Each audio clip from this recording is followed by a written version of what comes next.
So good day everyone. So I will be reporting about the reorder point and economic order quantity. So these two key concepts in inventory management that help keep business operations smooth. So before let's proceed, so let's read the learning outcome. So first is compute the appropriate reorder point considering demand during lead time and safety stocks. So next one is analyze inventory management problems and select suitable EOQ and ROP models to improve supply chain efficiency. Next one is interpret the results of EOQ and ROP calculations to make informed decisions about ordering, schedules, and stock levels.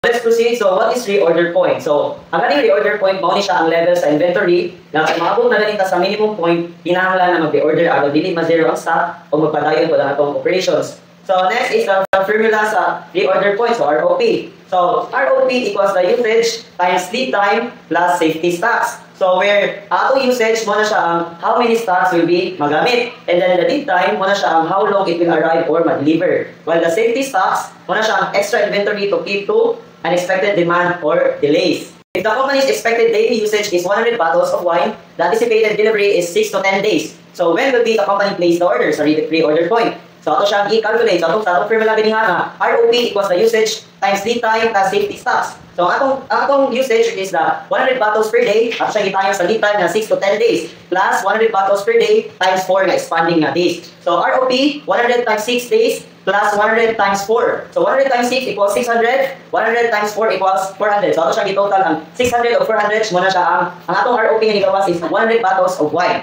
So therefore, the company should make the order when the level of inventory is 1,000 bottles of wine.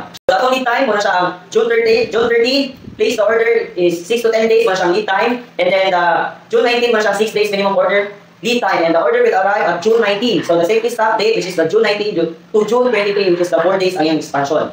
Economic order quantity is or EOQ. So what is EOQ di ay? So kaning EOQ kaya nagtabang sa pag-determine kung pila ang pinaka cost effective quantity nga i-order aron ma-minimize ang gastos sa pag-order o pag-store sa mga items.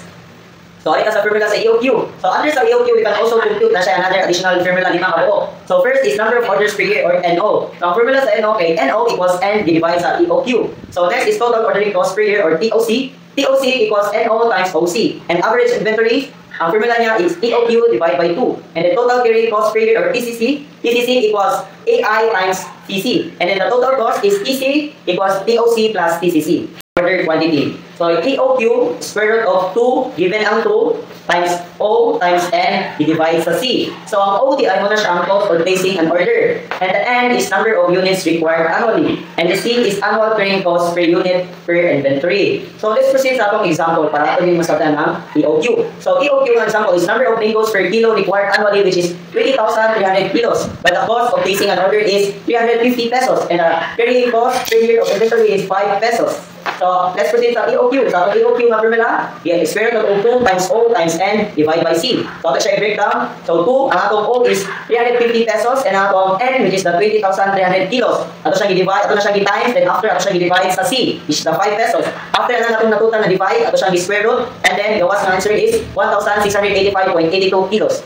And next, let's proceed sa letter B, the number of orders per year or NO. So NO na to equals N divided sa EOQ. So ito siyang i-breakdown. Ang N na to is 20,300 kilos and atong EOQ ganyan ang answer is 1,685.82 kilos. So muna siya ito siyang i-divide. Igawas ang answer is 12.04 orders. So next is the TOC. So TOC equals NO times OC. So atong TOC is ganiha 12.04 orders times 350 pesos. Ito siyang i-times. Muna siya ang 4,214 pesos.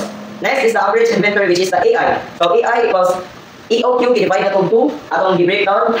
Atong EOQ ganyan is 1,685.82 kilos. I-divide na itong 2. Muna siyang igawas ng average inventory ng 842.91 kilos. Next is the total carrying cost per year or TCC. So TCC equals AI times CC. So TCC, at answer ganyan sa AI is 842.91 kilos. Ato siya i-times sa CC, which is the 5 pesos.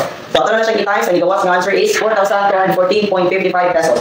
Lastly is the total cost. So kani ato na siya i-sum up ang TOC o ang TCC. So answer na ito ganyan sa TOC, which is the 4,214 plus ang TCC nga 4,214.55. Ato siyang i-add, muna siya itong answer total cost 8,428.55. So muna na siya ang atong EOQ and ROP.